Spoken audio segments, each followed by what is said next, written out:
Comic News, episode 83. I am one of your hosts, Chris, alongside the brick house that is... Wow. Mike. What an intro. Mike, the other host, who now uses beard oil. You know, when you start growing your beard, there's the whole itchy phase, and that's when I usually shave the beard.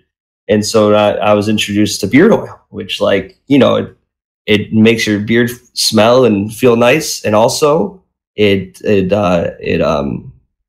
you know, the dry skin that you get from your long beard, it's great.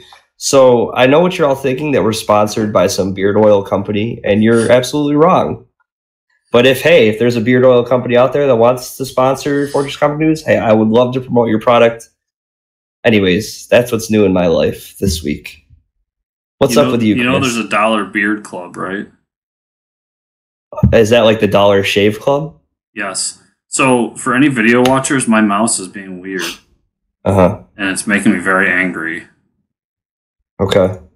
I just want them all to know. Oh, so. That's right. I just want to say this is a complete 180 of our last episode. I listened to our last episode. Yes, I listened to our episodes.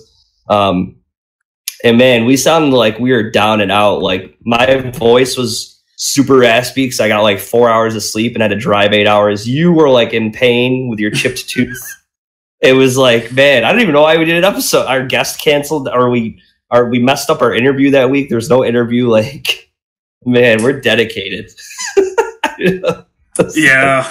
I had to walk 15 miles to do this podcast. Like, why did we? Man, I don't know why we put everybody through that. Like, Tooth Watch 2018. The tooth has been removed.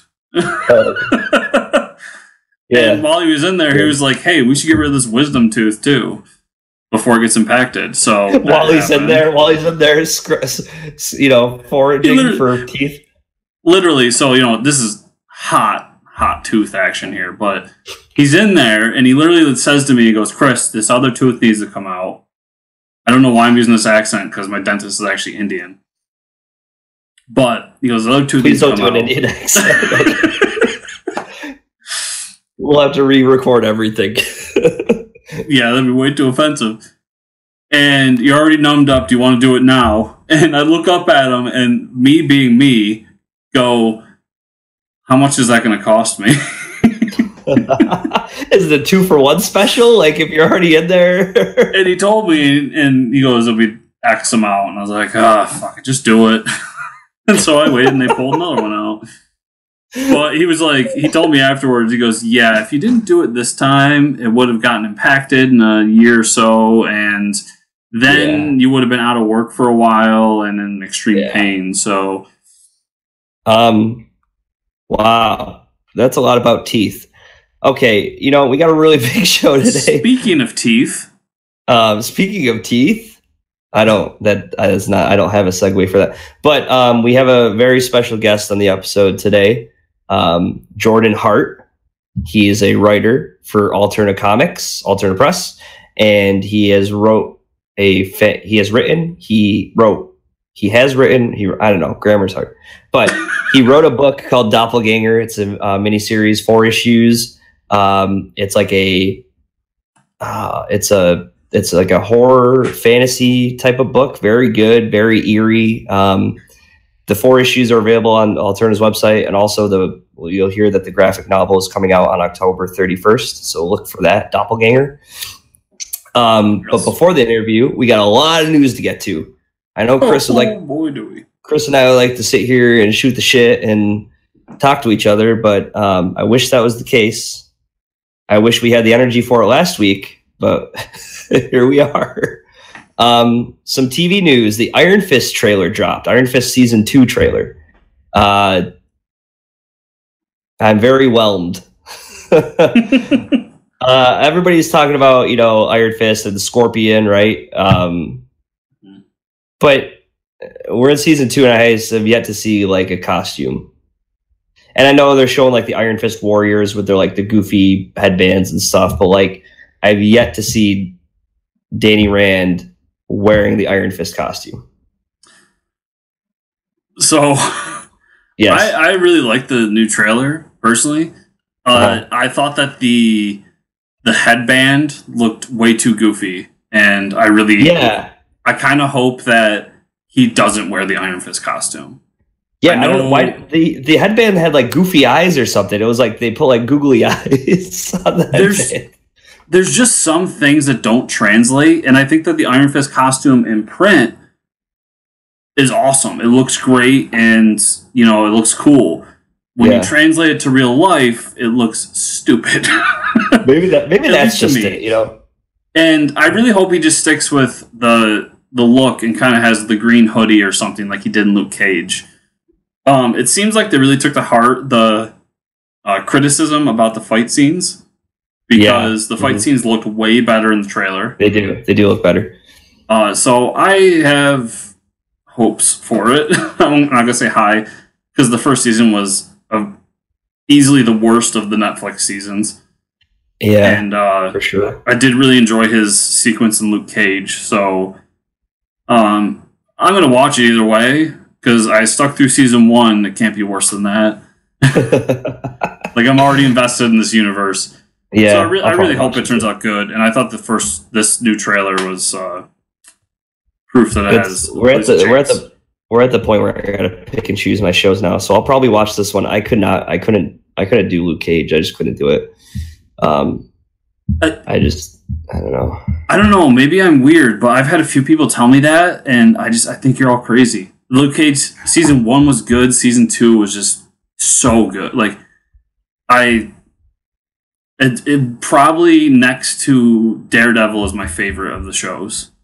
I'm at the point where it's like there's so much stuff out there that I want to watch. If you're not if I'm not hooked by like the second or third episode, it's like I got to make too much of an investment here to get something out of it. I don't know. I'm sure I'll get back to it. I'll get back to it eventually, but no, yeah, I can get that. I can understand that completely. The new Star Wars Resistance trailer came out. This is pretty interesting. They're going to a whole new like animation style. It's almost like a combination of like regular cartoon and what they were doing with the Clone Wars, almost like a 3D style. The trailer was good. It features, I'm pretty sure that's actually Oscar Isaac's voice doing Poe Dameron. It sounded just like, okay. And you have BB-8 in the trailer as well. And he's basically just an undercover pilot for the Resistance, right? Yes. All what it seems like. So I did really enjoy the trailer. This is one of those moments where this mouse is pissing me off. But okay, so I really enjoyed the trailer. It did have more of kind of a modern anime style to it, which I normally don't enjoy. It kind of reminds me of Batman Ninja. Yeah, you're right. It does. Yeah. But it's Star Wars, and I like the idea of them focusing on kind of a resistance group. It looks a lot like Rebels, just tuned towards Episode 7. And with Oscar Isaac actually doing Poe Dameron and the possibility of Leia being in the show, I'll give it a shot. Yeah, for sure. I'll definitely check it out. The trailer is kind of funny too. There's some good Star Wars moments, I guess. Preacher, are you caught up on Preacher? I am 100% caught up on Preacher. Yeah. And my sister is finally caught up too. She just texted me. So I was like, now I can talk to everybody about Preacher. Yeah, so the Allfather, huh? Yeah. I don't know. First off, I don't know who's playing the devil, but that guy is that is awesome. It's just awesome. The whole interaction with him is just great. The costume, the realistic, or the rubber suit he's wearing.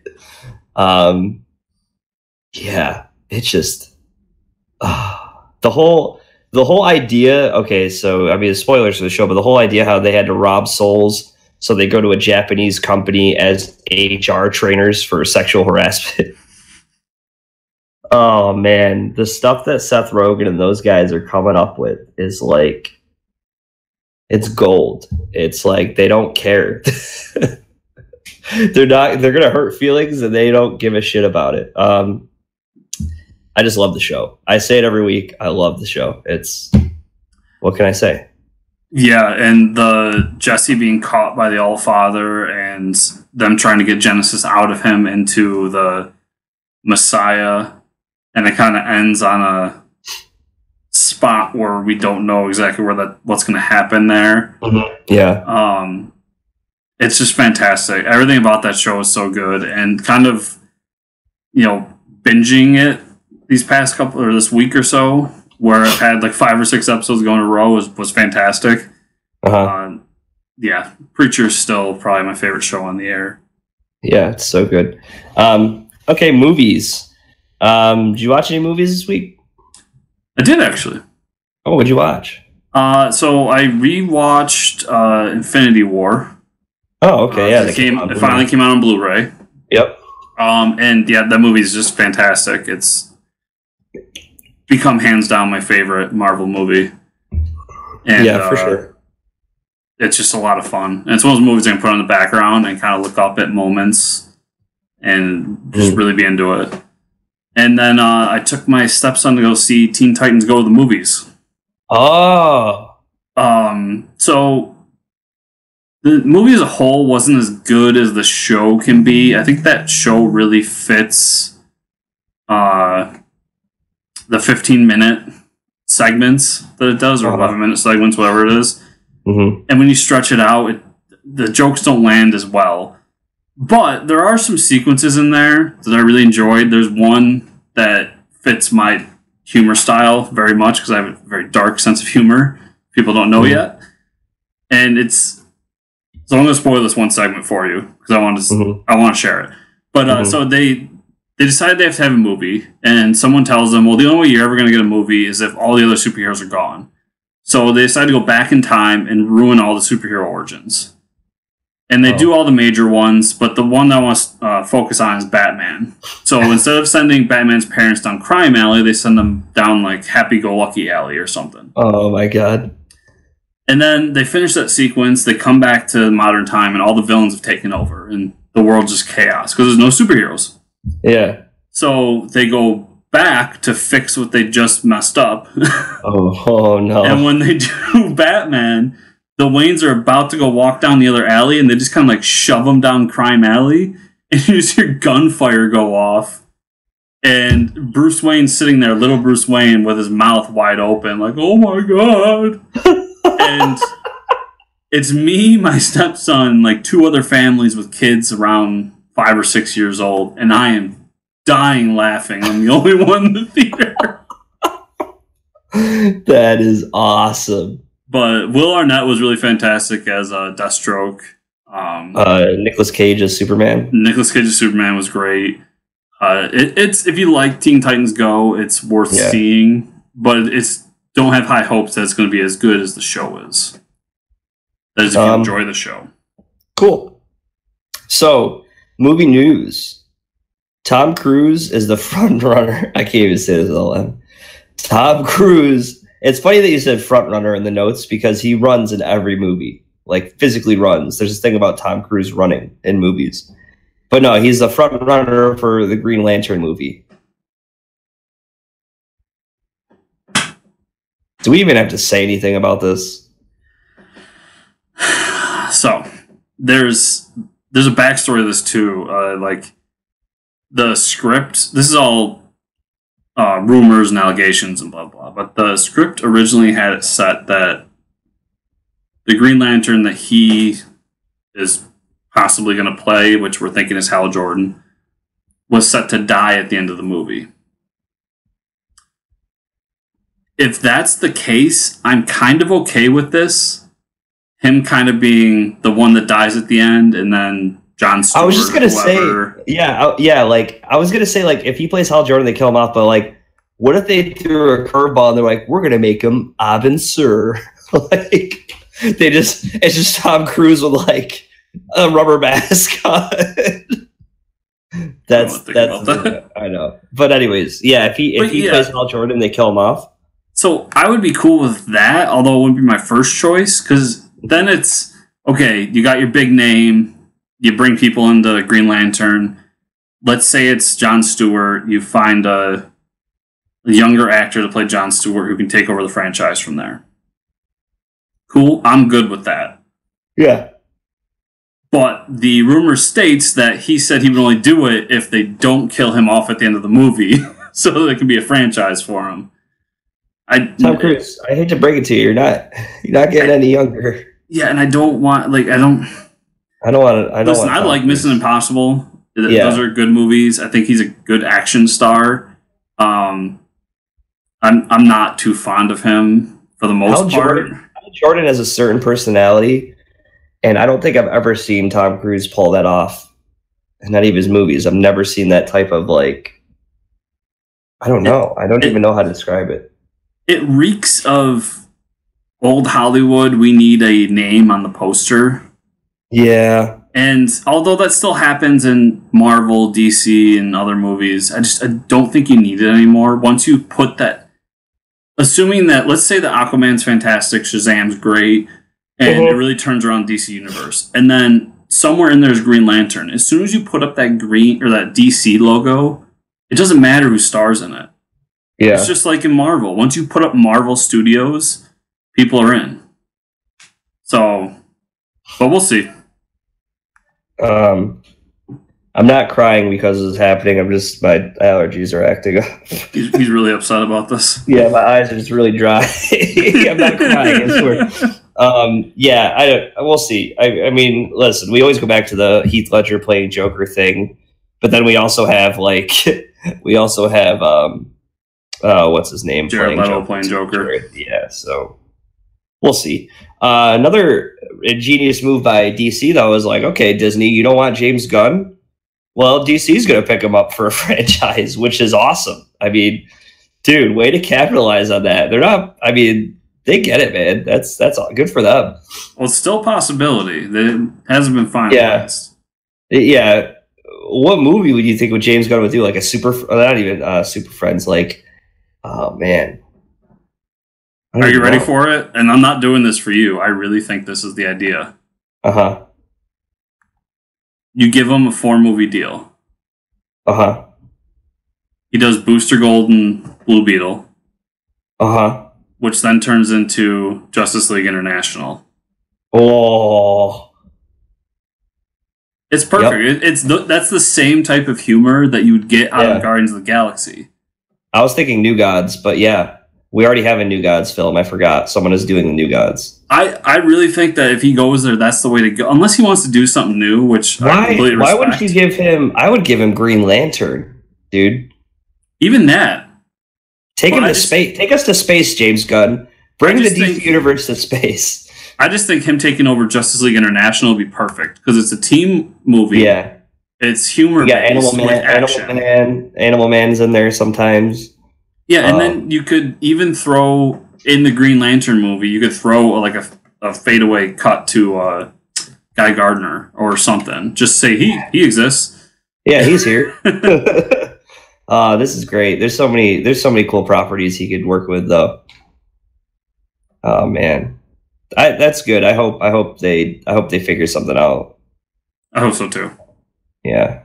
Anyways, we're going to cut to a great interview with Jordan Hart about his book Doppelganger, his 4-issue series, and then we'll come back on the other side. Hey guys, Chris here, interrupting the show real quick. Remember, if you want to show your support for Force Comic News, head on down to patreon.com/ForceComicNews, where just $1 a month gets you access to our Slack channel, where we can talk comics all day and all night, and exclusive Patreon podcast that we're uploading very soon. A series of games that we play with all the great guests we have here on Force Comic News. You're going to get one of those every month, and just $1 a month gets it for you. So remember, that's the best way to show your support there and to help a growing community and to be a part of it with us. So everybody, thanks for your support, and on with the show. And welcome back, everybody. This week we have another special guest for you from Alterna Comics, Mr. Jordan Hart. How's it going today, Jordan? Great. How about you? I'm great. Good. Just read some free comics this morning, so it's never it's never a bad day when I get 4 issues that I can read. Yeah. So you wrote this mini series called Doppelganger, published with Alterna Comics. We'll talk about that in a second. obviously you're a writer, right? So how did you get in the whole comic scene? Let's hear your origin story. How did all this? All right. Well, I got into comics as a kid. The first comic I ever had, I think it was 3 or 4. It must have been 4. Was the Ghostbusters 2 trade paperback. I remember I was a huge Ghostbusters fan. So my dad and mom took me to the store, and I'd always been drawing since I was little. That was like my hobby, drawing. So they wanted to encourage it. They got me the Ghostbuster trade paperback, and I loved it. But I loved it for Ghostbusters, not necessarily for the medium of comic books, you could say.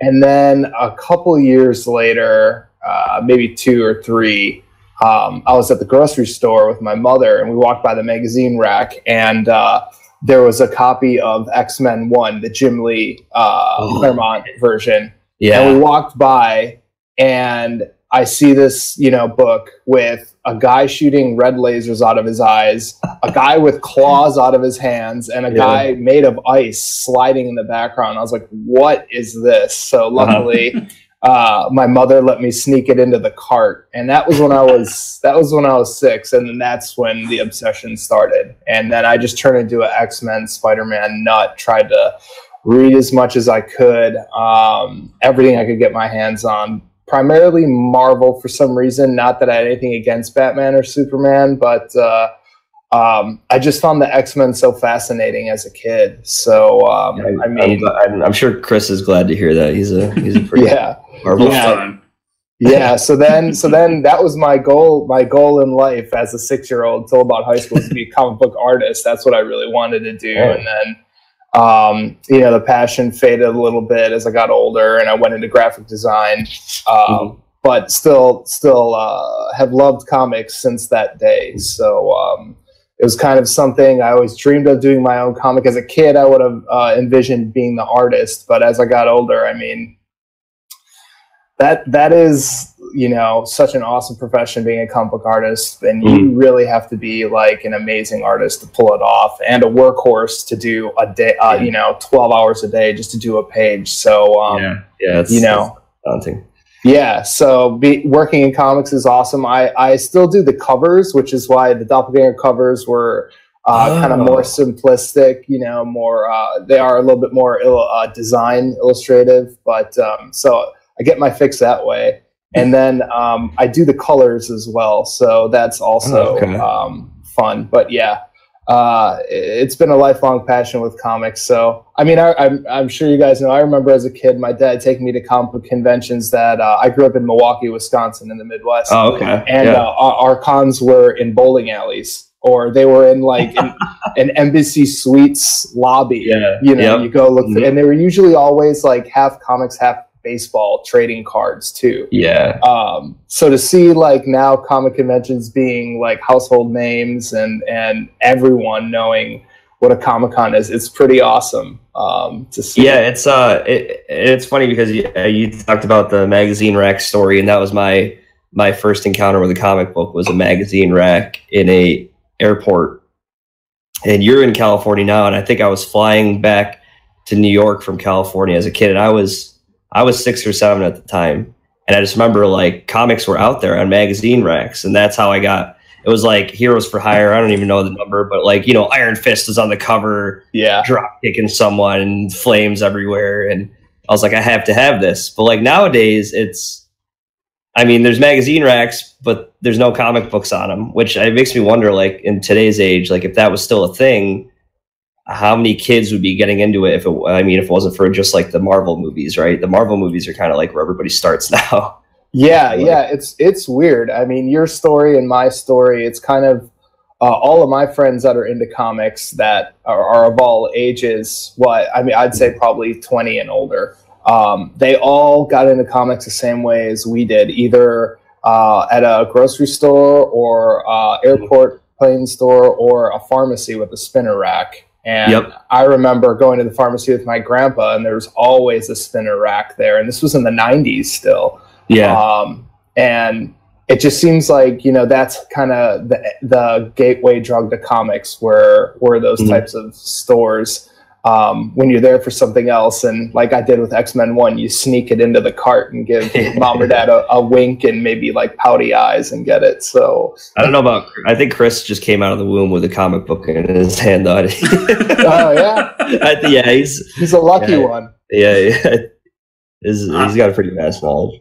I had, my father was a lapsed comic fan. Like now you talk to him and he's just like, I don't really want to talk about that much because I had all these books that are worth tens of thousands of dollars in my hands and they just ended up in a garbage somewhere. Oh, yeah, that sucks. But yeah, so like growing up, it was watching the cartoons with dad, and then when the movies started to be coming out, like he was just as excited as I was to go see them. So there was always some sort of superhero in my life, whether it was TV or video games or comics or whatever. That's awesome. Yeah, that's very cool. For me now, I travel a lot for my job, so like every time I hit a new airport, I look at the magazine rack, like hoping one day, like because almost every airport has a bookstore, right? Because they're like, oh, you got to grab a book because you need something to do on the plane. Like nobody downloads movies or something. But like I always walk in the bookstores, no matter where I am, and I'm like, please let there be comics one day. Like please come back to the airports. Well, especially with the popularity of the MCU. I know I mean, genius. Every I live a couple blocks from an elementary school, and I'd say, not exaggerating, maybe 70% of all the boys have an Iron Man or Captain America or Spider-Man backpack. You know, it's just like if the books would get back into those places, or even like at a Target next to the action figures, just have a little rack of books. I mean, I think. So Target actually beat out Walmart because Walmart's doing that whole DC comic exclusive thing. Yeah, where but Target actually, like if you go like behind the electronics section, they've set up like a Funko wall, and like the Funkos, they'll have graphic novels kind of, but it's still like cool. Well, that's great. Yeah, it's great, but it's like, it's kind of in the very back corner of the store. So, we want to keep you guys away from everybody else or something. Yeah. That's what upset me about the Walmart deal was when it first came out, I was envisioning like this big cardboard cutout of Superman, be like Superman 100-page spectacular. And then when they actually come about, the reality is it's like you got to sift through the Pokemon cards to get to where the little cardboard cutout thing is that has it. That's unfortunate. But I would like to see it more in like people's faces. Totally. So back to writing. So I mean, you had an early love for comics and stuff. So at what point were you like, okay, I have this idea, I don't necessarily have the time to draw maybe this idea, but okay, I definitely have a story here. Let me put it together. When did that all happen? Well, it was just a combination of things really happening, but basically I have a friend who's a phenomenal artist, and he worked professionally with me as well. He's also a graphic designer. And we always he grew up with comics too. So that was how we became friends, to talk about comics. And then one day he was just like, I think I want to do a comic. Would you want to write it? At this point in 2012, I had written a humor book called Steel Rainbow, The Guide to Becoming an 80s Rock Star, that had been released. And that sounds awesome, by the way. Yeah. We should have interviewed you for that. What the I can send that over. I can send that over too. Oh man!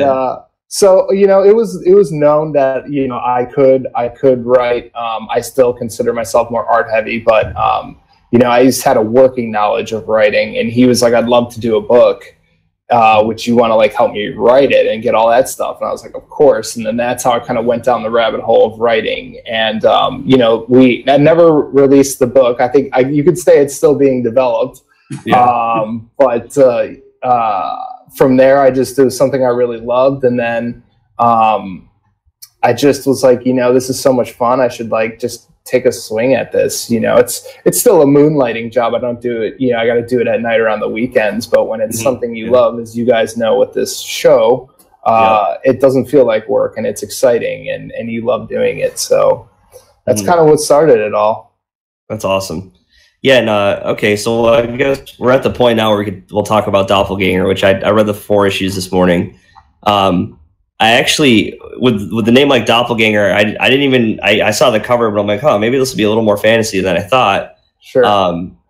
But the whole, I mean, you can give us a brief description of the whole story, but there's definitely like, just you kind of like scratch the surface of the fantasy realm almost, and like, but it never goes beyond that point. And it's like, that's what, I mean, I kept reading the book and I'm like, this is so great. Like, you know, there's something there, like there's a fantasy realm, but we're stuck in the, I don't know. I really enjoyed it because, you know, most books by the second issue, they're like, okay, here's a fantasy story. And okay, this guy doesn't actually look like a human. He's like a monster and he's been disguised the whole time, blah, blah, blah. And it's like, oh, okay, well but this, I don't know, for me, it was more eerie because like, he just stayed looking like the guy the whole time. Totally. Yeah. I'm glad that you felt that way because that was something that I try to do in my stories. So mission accomplished there, I guess you could say. Yeah. But yeah, so I guess you could give us the brief description before we start diving into all this. Sure. So Doppelganger is a 4-issue miniseries that features the main character, Dennis Zimmern. He's a normal, everyday family man, very timid, quiet, IT kind of tech that works at a business, you know, he's a computer tech essentially. And through just terrible luck, he ends up getting duplicated by a doppelganger spirit. And one thing I wanted to work into the story is that pretty much every culture has had myths of doppelgangers. I'm a huge mythology guy. I love, since I was a kid too, I just love reading about ancient mythology. And almost every culture has a doppelganger myth, but the Egyptians believed that not only did a doppelganger copy your appearance, it copied all of your memories too. And I thought that would be something really fun to explore in a story where, you know, we've all seen the movies where people switch bodies, but then they go to the day job and they don't know what they're doing, or they don't know, you know, the kid is an adult body but doesn't know how to drive. But what if someone has your body but then can go to work and jump right into IT programming? No one would know it's not you except, you know, yourself. Even your wife, you'd call her by your nickname from when you met her 7 years ago, and she wouldn't notice anything initially.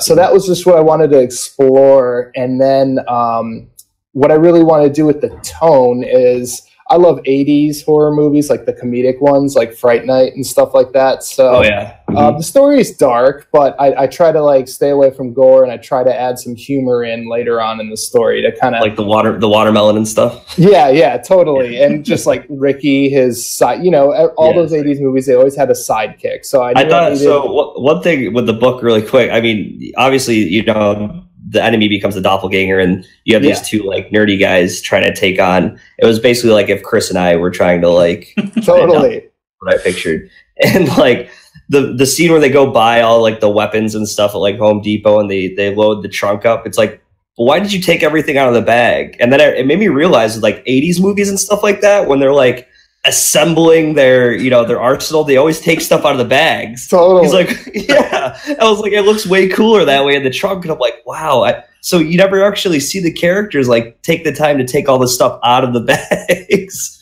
to put it in the trunk. I was like, man, I'm so glad you picked up on that. That was totally a hat tip in there. So that's pretty good. and then I just like you mentioned earlier, what I like doing is I guess you could say normalizing the paranormal, where I want it to seem like it's everyday life and it's something that could happen a block down from you, you know, in our world, and you wouldn't know. So that's why I never really show the spirit of the doppelganger. We never go into like any fantasy dimensions or realms or anything like that, because like you said, I think it adds a little bit of eeriness and a little bit of realism, which is what I like, what I personally like in horror. You know, like the movies that I love are just so rooted in realism that you're like, well, man, like you could totally see this happening in real life if it ever did. So, yeah, I'm a pretty big horror fan myself. Chris, not so much, but almost like we keep talking like realism and stuff. I just keep going back to like It Follows. Totally. That was one of the ones in the last couple of years.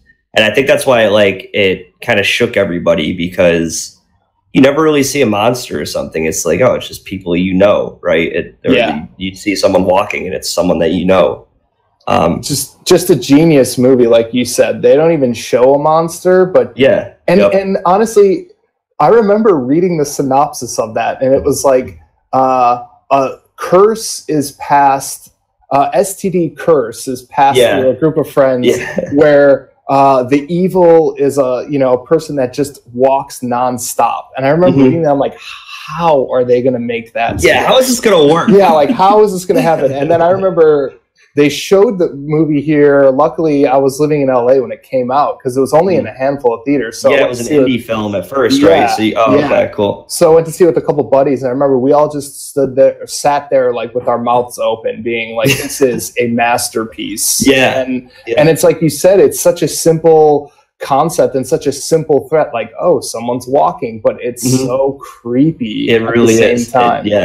And it sets up the whole element of horror of like in every scene, you're always like looking for someone walking in the background. Totally. And there's never a monster. So you said you're in LA and stuff. So what's the comic book scene like there? I mean, you're almost at like the center of the pop culture. Sure. I mean, everything dawns there almost sometimes, especially like indie flicks. You get to see those a lot and stuff. So what's the scene like there? The scene I'd say is phenomenal.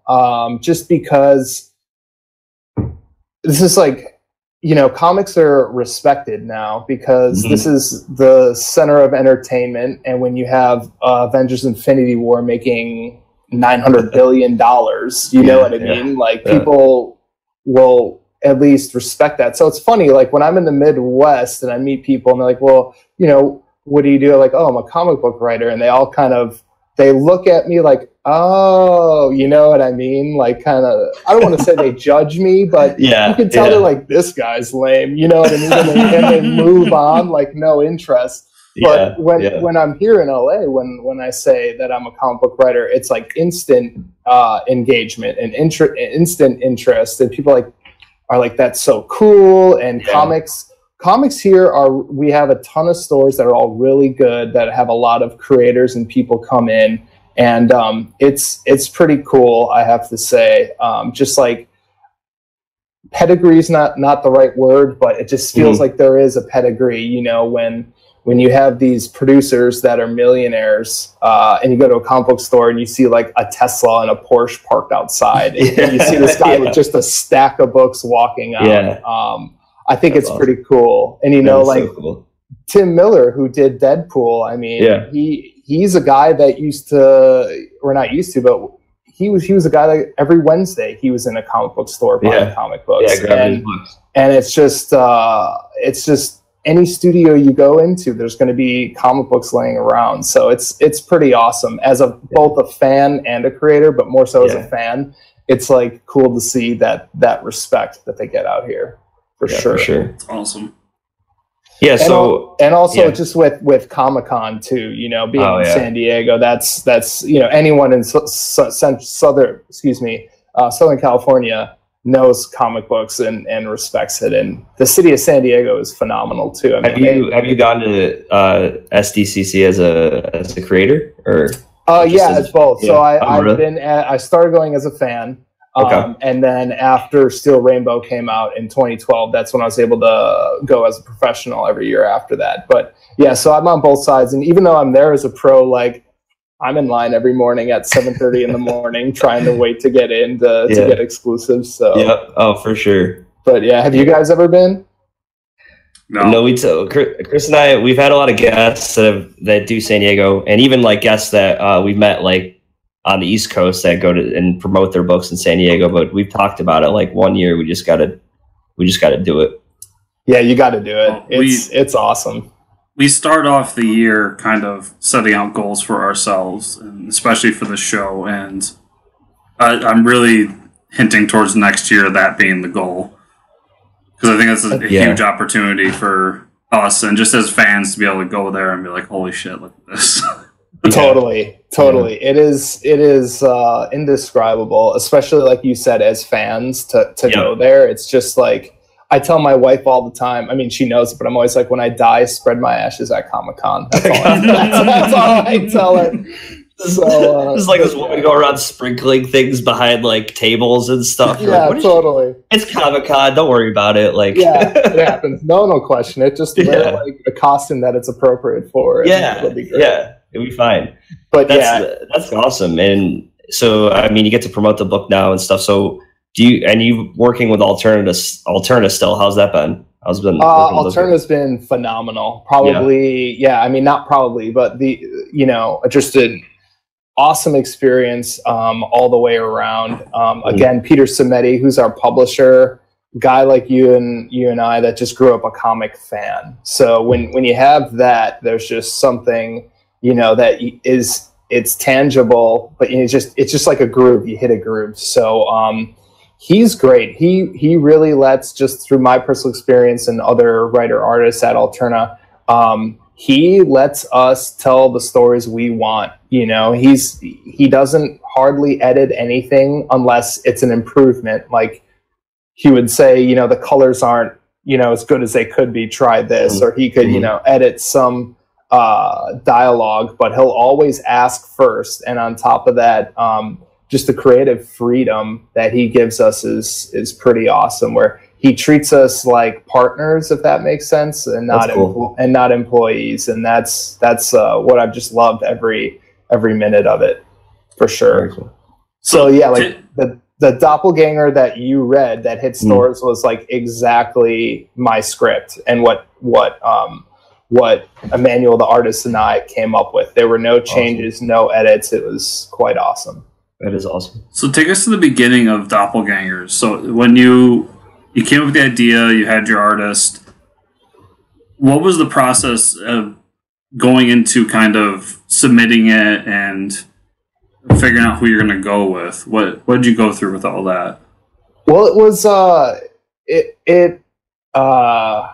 so finding Emmanuel, I found him on DeviantArt, and that's, I'd say, the hardest part about being a comic book writer is you need to find an artist, because no publisher will just look at a script and be like, oh, we'll find the artist for you and we'll do all this, so that was a long process. And then, when you find an artist, not only do they have to be good enough to be published, but their schedule has to work out. And, that took months. But when I found Emmanuel, it was great. We really synced. So we did some test pages. I think we did 7 pages, which were the end of issue 1, where Dennis meets his doppelganger. So the last 7 pages of that.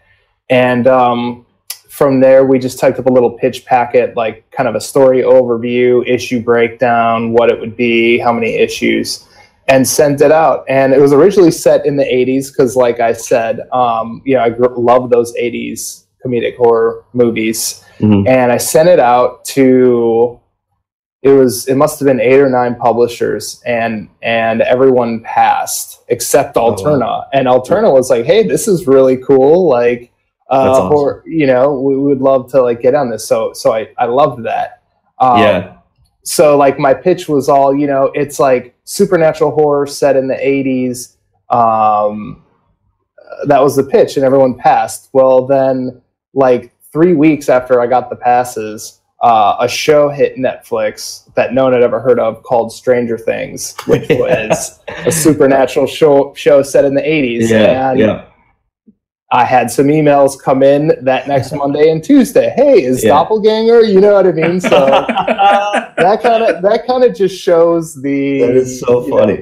The duplicity of things. But I always once Peter said he was interested, I knew that was the right fit, and I'm so glad that it worked out that way because it turned out exactly how we wanted it to.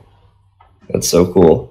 I'm like picturing these publishers, like they say no to your comic, and then they have a file, like categories on their computer for like when something hits that's like really trendy. They're like, oh, got to go to my 80s. Oh yeah, 80s totally. Like folder.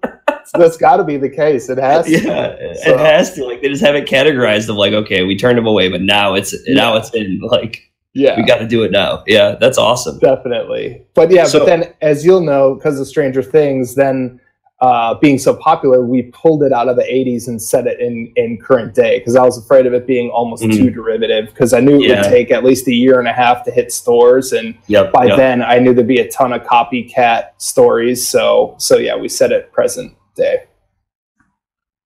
Cool. So I like really love the book from moment one. I was hooked on it. I actually remember I had a break at work, and I read the first 15, 16 pages, and the rest of the day I was just thinking about getting home and finishing it. Awesome. So not a huge spoiler, but spoilers here. It does end on a bit of a cliffhanger. Is there plans for an issue or for volume 2 of this? Or to move the story forward in any way? Yeah, I'd say they're loose plans, but the story's in place, and Alterna has given the thumbs up to a sequel. So, oh man. So yeah, so the answer is it will happen. The question is of time. But yeah, I'd love. Normally, I don't like doing follow-ups. I like doing different projects, but this one, I just love the characters and the world so much that I think we'll give it another 4 issues for sure to keep her going.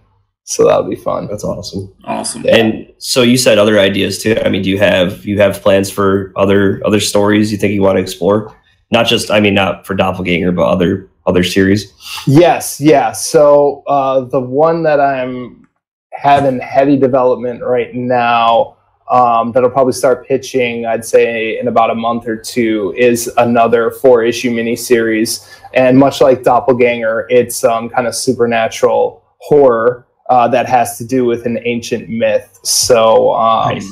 Hopefully that one will get picked up and can share that one, because that one I'm pretty excited about as well. So it's going to be a little bit more supernatural, and there's this place that separates Minnesota from Canada called the Boundary Waters, and it's this massive off-the-grid national reserve, basically. I want to say it's over 1 million acres off the grid, and people just canoe because there's no roads. It's just all lakes, streams, and rivers. So people have to canoe during the day, and then sometimes carry their canoe over little islands or peninsulas and continue canoeing, going from campsite to campsite. And growing up in Wisconsin, that's a big summer thing that everyone loves doing, get off the grid for a week. So I've always known that was an ideal setting for any horror story. Horror is all about isolation. It's pure isolation. There's one park ranger that flies overhead once a day looking for SOS smoke signals. And if you don't have a satellite phone, you're out of luck. So oh my God. That's the next one that I have cooking, and I think that one's gonna be a lot of fun. So I'll definitely keep you guys posted for sure. Yeah, we'll have you on. We'll have you on for that. It's awesome that you have a love for obviously mythological stuff. You have your Ragnarok poster, right? Oh yeah. But also the horror too, because there was that. Not to talk about other movies and stuff, but there was that Netflix film, that horror film that came out with the guy who did the VHS movies. It was about these people that go on a hike in the Netherlands. Oh, The Ritual, right? The Ritual, yeah. Yeah, and it's the mythological. I guess that's a pagan god or something that's that lives in the woods, and it turns these everyday guys are just going in for a hike because their buddy passed away, and that's what they wanted to do. And then it's it's not just horror; it's the whole isolation part of it. But then you have there's some deeper history to what's going on here. Totally. And that's exactly the horror I love telling. And my favorite horror film of all time, even though I know he hated it because it's so much different than the book, but is The Shining. And that's probably everyone's, but that's Shining too. Pure isolation with a supernatural threat out of your control, stalking essentially. So I don't know if that traumatized me as a kid or what, but it kind of set my creative taste. It messed me up as a kid, that's for sure, watching The Shining. Yeah. It's funny, it really messed me up as a kid bad, because I was I think it was in second grade when it came out, and we were all terrified. I mean, we couldn't even like look in sewers, during the midday in summer. We couldn't even look taking showers as a kid was terrifying after the whole drain scene. Like, you never thought someone's going to come out of the drain and kill you, but you're like, maybe clowns can do that. I don't know. I had to shower with the door open for a year after that, and I didn't even see the movie. This is just like previews and stuff, and it was like. I watched it a couple of months ago now, and it's like, man, this is what I was scared of. But it does not age well. It's definitely cheesy now. It's a different type of cheesy though, because like you've been mentioning like campy horror, and my favorite of all time, and even Chris knows this, is Evil Dead. Oh yeah, that's another great one. Evil Dead series and Ash versus Evil Dead. I like Bruce Campbell is just he's the man. He's the best. Yeah. And it's that type of horror. I mean, everything now that comes out now is just like a jump scare movie to me. Occasionally you get like a good one here and there, but so are you going to be at any cons coming up, or are you doing any shows? Or I will be at the Long Beach Con here in LA, which is September 7th, I want to say. So I will be there. And then the LA Comic-Con, which used to be called Stan Lee's Kamikaze. I will be there on Friday as well. But other than that, my big kind of con run is always in the spring, where I try to hit Seattle, which is Emerald City, and then C2E2, which I love, and WonderCon, probably one of my favorite cons of the year in Anaheim. But have you guys ever gone to C2E2 in Chicago? No. I've definitely that one's on my radar, but it's funny, WonderCon, was it our last guest? One of our guests kept talking about WonderCon, said it's awesome. Yes. Yeah. WonderCon, it's like it's run by Comic-Con International who do San Diego. Okay. But it's smaller and it's much more comic based. So a lot more comic dealers, not as much pop culture, more comic centered. So I love that show too. It's one of my favorite. Plus you're in Anaheim, which you got Disneyland right across the street, which was pretty cool too. That's always nice. And C2E2 is another great one. So that's very comics focused there, but it's still a really big, huge con. They have a phenomenal artist alley as well. They usually could bring in some pretty big names. So that one's always a blast to go to. That's cool as well. Yeah, Emerald City too. I've heard about Emerald City. I believe, Chris, we went to that one, and we go to this. They hold it at Mohegan Sun in Connecticut. It's called Comic-Con with 2 N's. But I think the guys that run Emerald City had a table there. I think they're just cool. Yeah, there are a few guys that they do a few cons across the U.S., but one of them is Emerald City. So I've heard that. Yeah, was it Reed Pop, right? Yeah, it might have been. That might have been those guys. Yep. Mm-hmm. Yeah, so Emerald City's a great one too. They're all great. I don't know. I'm a fanboy. You guys, so they're all great to me. It's fun for us. I mean, if the con's too big, we won't get press passes. Like we don't get press passes to San Diego or New York yet, but we get some smaller venue press passes, and it's like cool. Sometimes it's just like I don't know. It doesn't seem real. Like skipping the line and stuff. Like my favorite of the year is one called Nickel City Comic Con, and it's out of Buffalo, New York, which is fairly close to me, about an hour and a half. Okay, and it's not a big name. A lot of people don't know it exists unless you live around here. But it's like a con that's that perfect size, where there's some guys there'll be people from Walking Dead there and so on, but there's still like a huge influence in comics. And like this year we had Peter Tomasi there, and nice. Frank Cho was there, and then just like tons of indie guys, and that one's just a fun con because it's just so much based around comics. And it's my favorite one to go to every year. Definitely, yeah. You guys will definitely love WonderCon. I'm gonna jump on that bandwagon of your last campaign for you guys to come out to that one. Yeah, I think we're gonna have to make a trip out there. So, all right. So, where can everybody find you? Are you promoting your books anywhere, like Facebook or? So I'm on Twitter, which is just Jordan_Hart is my handle there, and then I'm on Instagram as well, and that's kind of I like Instagram because I don't have to really talk about myself, and I can like the old narrative golden rule: show, don't tell. That's why I like Instagram so much. Yeah, Show, not tell. So that is you can find me at Jordy Jordith. That's JORDY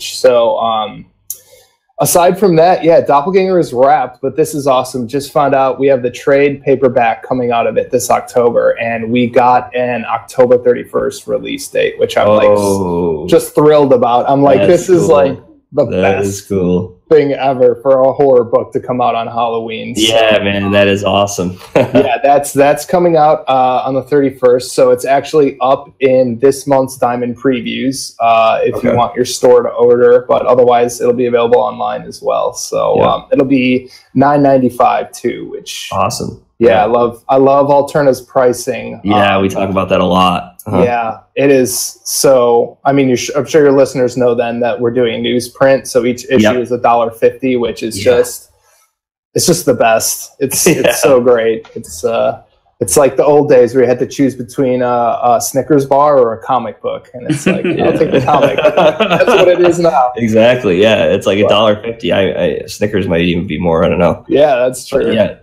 That's awesome, dude. Thanks so much for being on the show. No, I love being on the show, especially with hardcore fans as yourselves.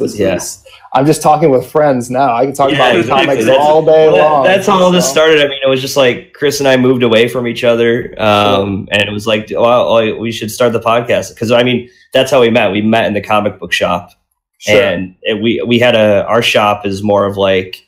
Like kind of like copy paste what you see on Big Bang Theory. It's like just a bunch of guys hanging out. Like we have a sweatpants Captain America guy. That's the same. We have one of those guys in our shop too. Like they talk about it in the show. It's hilarious. But yeah, we just met there and we're like we talk about comics all the time. And for me, it was like when you're reading the comics, you're sitting there talking with people. You definitely remember more details about books, but like now that I read my books every day, I'm not like sitting with the guys in the shop talking to them every week. So it's kind of nice for me too. And then we started getting guests on the show, and then the guests wanted to come back. So, awesome. I don't know why, but they come back somehow. Well, hopefully I'm one of them. For sure. We'd love to have you back on. Yeah. Awesome. Yeah, Jordan, you're welcome back anytime. So everybody, remember, go to your local comic shops, ask them for Doppelgangers. They have until the end of the month to order it through Diamond Previews, or you go to alternacomics.com. They have an Etsy site where I'm sure they'll be selling it as well. Yep. If you want the old issue or the first print issues are on the Etsy shop on alterna.com as well. So it's a good spot to get them. Yep. Awesome.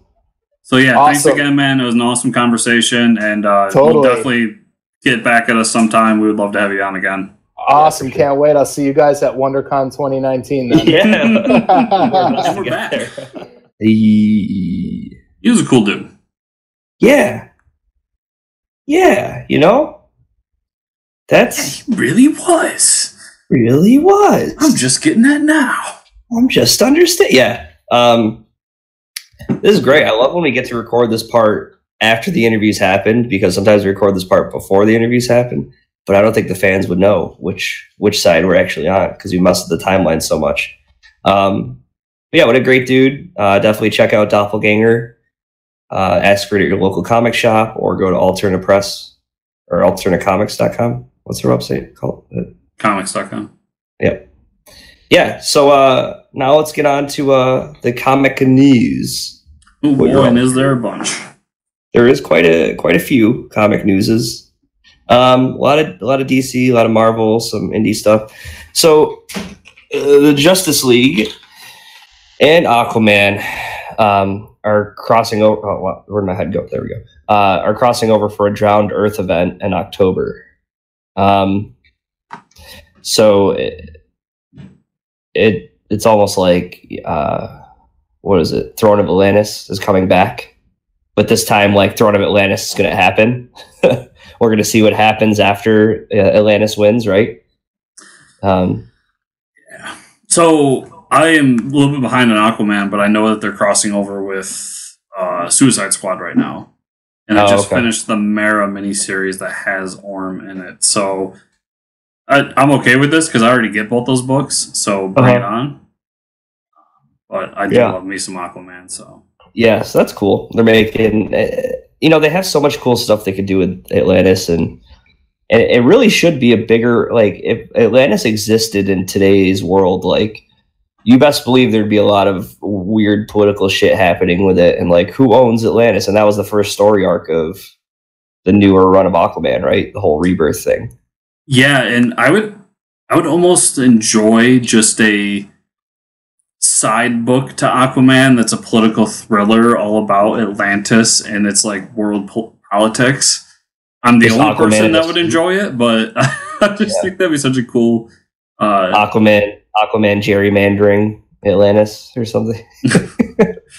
Aquaman and NATO. Yeah. Yeah, there's so many things you could do with it. So we got some Marvel news too. Old Man Logan's getting a third series to follow up, or I guess finish it off. It's called Dead Man Logan with Ed Brisson and Mike Henderson. So Mark Miller is not writing that. No, I believe this is the team that's doing Old Man Hawkeye right now. Oh, okay. So that might be the reason. But are you reading Old Man Hawkeye? I'm not. Old Man Logan is in my pile of shame, so one day I hope to read it, and then I will read Old Man Hawkeye. I've read Old Man Logan. I think it's only 4 issues. It's pretty good. I didn't read when they added onto it. It was kind of like, the Dark Knight Returns is iconic, and then the 2 and the 3, yeah, that's cool. But it's like nothing will ever be Old Man Logan. I feel like, I've heard the plot behind Old Man Hawkeye, and it sounds like something that I would enjoy. Mm-hmm. I guess he's about to lose his sight, because I guess in Old Man Logan he's blind. Am I correct there? I don't. Yes. And he's going cross country to right some wrongs from what happened, and I guess the people he's hunting down is the Thunderbolts, because the Thunderbolts are responsible for turning on the heroes last minute and kind of causing this world. And I do love me some Thunderbolts. Wow. All right. That's pretty metal. Our boy, well, he's not our boy. I wish he was. Donny Cates and Danilo Bayrith, man, giving me the hard names today, are teaming up for a Carnage one-shot. So, yes, take my money. Donny Cates is on a book. You'll have my money, sir. Never a huge Carnage fan, but I was never a huge Venom fan either, so I'll check it out. Same. So, Derek Landry, Philip Tan teaming up for a Black Order limited series. Now, this is interesting. I get everybody's loving Thanos and Thanos' armor and all this stuff. How do you feel about this? So, I am a huge fan of Jonathan Hickman's run at Marvel, especially his Avengers run, which is where they introduced the Black Order. Yeah. So I'll definitely check it out, because I do enjoy those characters, at least what I've seen of them. And I enjoyed them in Avengers No Surrender. I'll be interested to see what this series is about, though. Because they're kind of a ancillary evil team that I don't really know if there's much about them other than they're Thanos' minions. Yeah. Yeah. But I'll definitely check it out, though. We'll see. Marvel and John Byrne are in talks to collaborate again, and the book is called X-Men Elsewhen? Elsewhen, yes. It's not a typo, folks. It is a terrible name. I'm sorry, but like Elsewhen. Terrible name, awesome idea.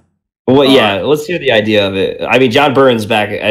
John Byrne's X-Men. Come on, like, yeah, let's do it. But like, what is the significance of this name? So, I guess it's some time travel story.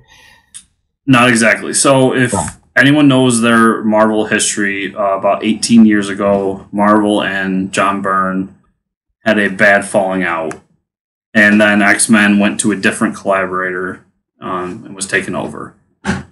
That forced John Byrne to go do kind of solo stuff, and he's worked at IDW and a few other places. Well, Marvel reached out to him with new leadership and was just like, hey, come back and work for us. and it seems like the talks have come together. And this book is going to be John Byrne picking up where he left off with X-Men. Wow. And doing the story he wanted to do. So instead of an Elseworld, it's an Elsewhen, because he's kind of diverging the timeline. Instead of going where history went, this is what would have happened if Byrne would have stayed on the book. Elsewhen. For those big-time Byrne fans, this is going to be huge. And hopefully this means big collaborations for him and Marvel in the future. Sweet. I might even read that. Who knows? Some indie news. Mark Miller and Raphael Albuquerque are announcing a new comic called Prodigy coming in December, which I'll be picking up. Yeah, I didn't read much about the book because I saw that Mark Millar is reading it or writing it, so I'll pick it up too. Yeah, it's like Donny Cates writing. You could be My Little Pony. I'll probably still read it. He'll find a way to make it metal. Yeah, exactly. Chris has already read My Little Pony. Anyone that's wondering, never forget. John Layman and Afu Chan they announced a comic called Outer Darkness, being published through Skybound/Image. It sounds pretty awesome. Yeah, dark sci-fi. John Layman. I'll pick up at least the first issue. Yeah, I mean, come on. There's some Image books that they put out so much stuff, but like when stuff like that comes across the table, you're like, okay, I got to at least try this out. I'm always down for a good spacefaring sci-fi book. So yeah, for sure. God of War prequel comics, published by Dark Horse and written by Chris Robinson and Tony Parker. That's pretty cool. Chris Robson. I'm sorry, Chris Robson. That's I think that'll do well. I mean, they've been doing books for Tomb Raider, for Halo, and all that good stuff. So yeah, and I really like Chris Robson. He did the iZombie series with Mike Allred years back, and he's done other stuff too. Yeah. But I believe we talked about it at the time. I absolutely love that game. And this is going to kind of bridge the gap between the original trilogy of games and this new one. So basically how he got into the Norse mythology. Okay. Yeah. So I'm down for it. It sounds awesome. Yeah, that's pretty cool.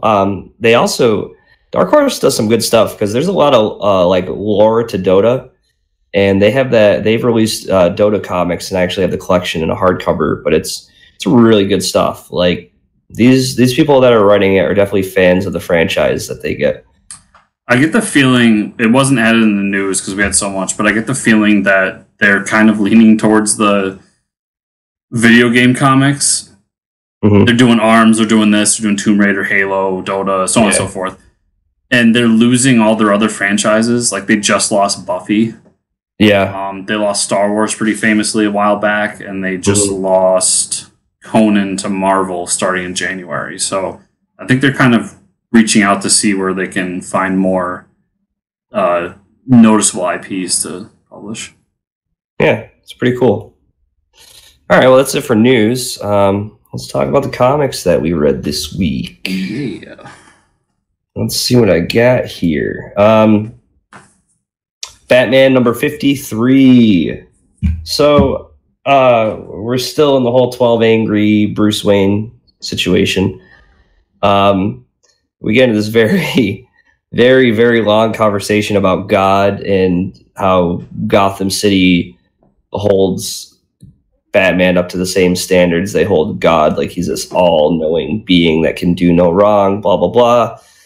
Basically convincing the jury that maybe Batman wasn't right with his investigation. And Bruce Wayne basically gets his own way, and you find out from Alfred at the end of the comic that, oh yeah, he did bribe someone to be on the jury. Obviously, he's Bruce Wayne. But more notable thing is at the end of the book, Bruce goes back out as Batman for the night, but he switches back to an older costume. There's no more yellow outline symbol. It's like I think it's pretty close to the new 52 suit. Like black, gray. Pretty cool. Is this the issue where he has the trunks back? Yes. Yeah, pretty. Yep, he's got the trunks on. Yeah.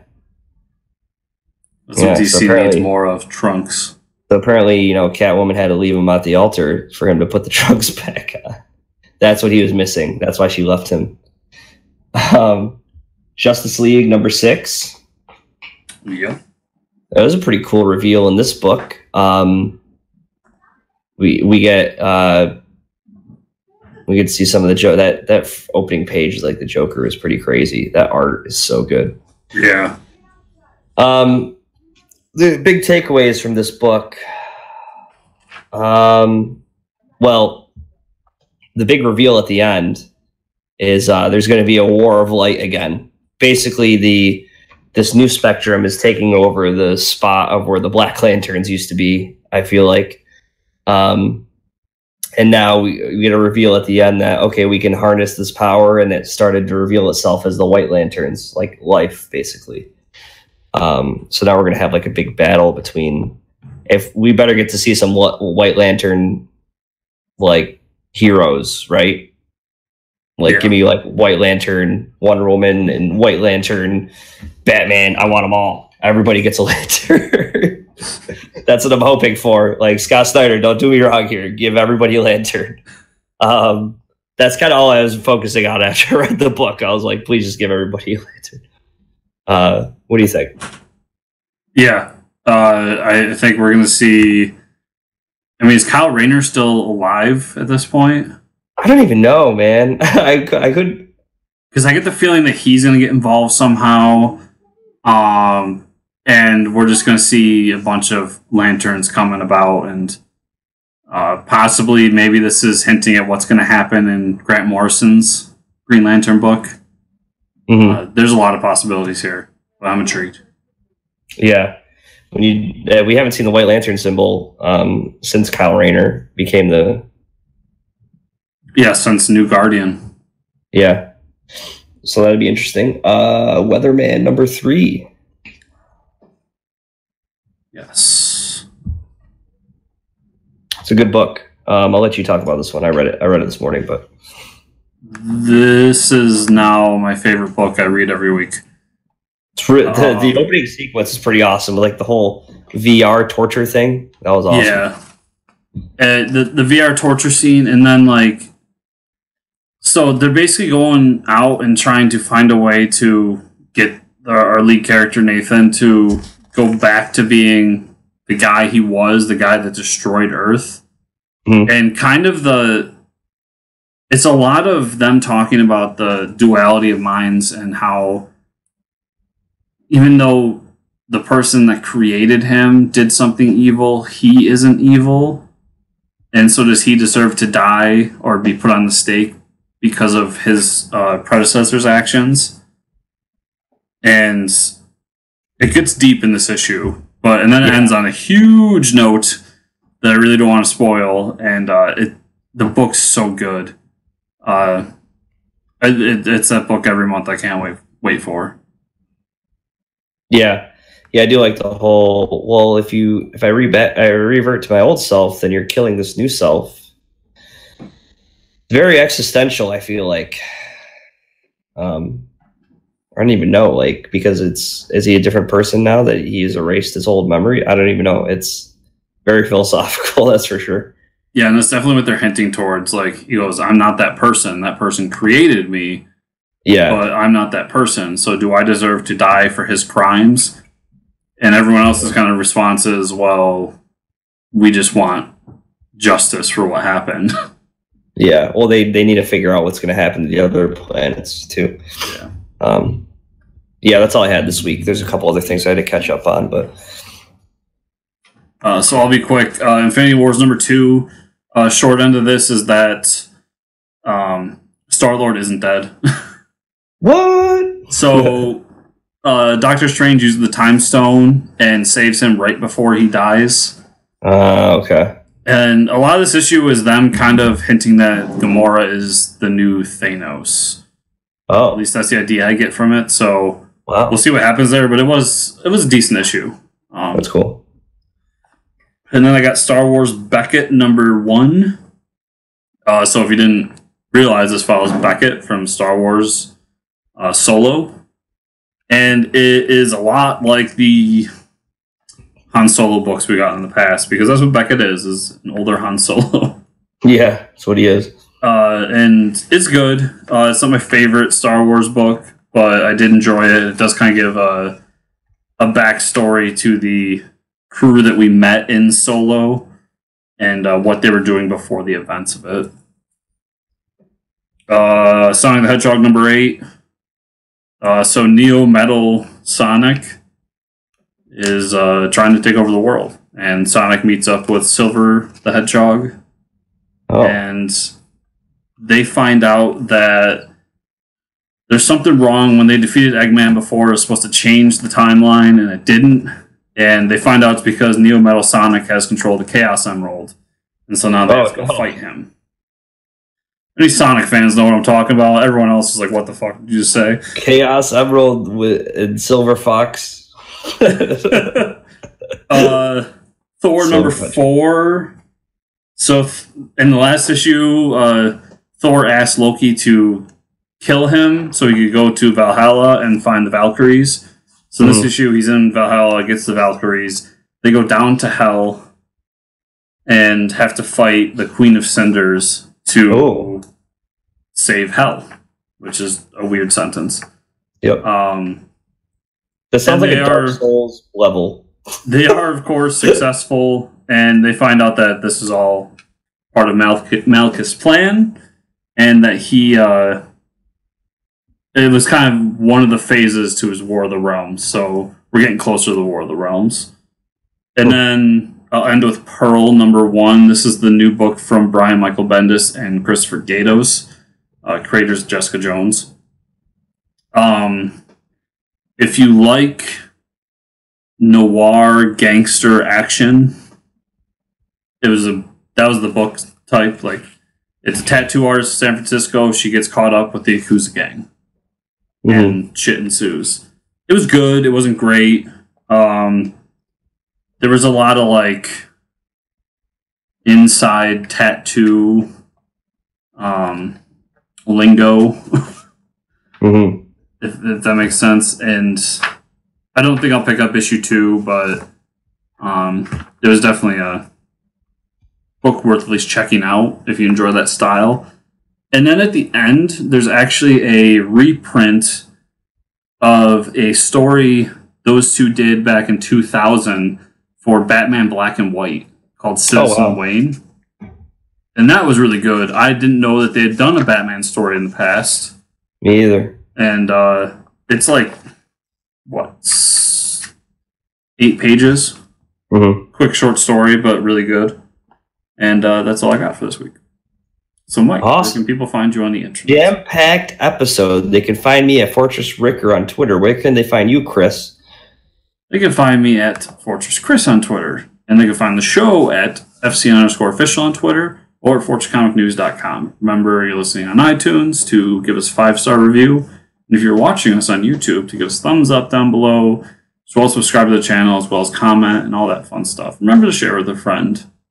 Because as Mike always says, sharing is caring. And then I also say, I'll see you guys all in a few weeks because I won't be here next couple weeks. I say that with a very heavy head. Very sad. So, as sad as that is, I do have some exciting surprises for the next couple of weeks. Yeah, I know. Everybody's going to be excited about it. All right, okay. Most exciting part is Mike won't be. Have fun without me, everybody. Well, Mike, I will see you in 3 weeks. Yeah, it saddens me to say that, but I will see you in 3 weeks. Yeah. Hopefully this is... I mean, I got to travel on Sunday, which sucks. I'm not excited about that. And then next weekend's Labor Day, and I guess we're going out to Rochester. So, but I'll be out in Rochester. So maybe we'll see each other in person. Yeah. Yeah, in the comic book shop. We will see. But goodbye, everybody. See ya.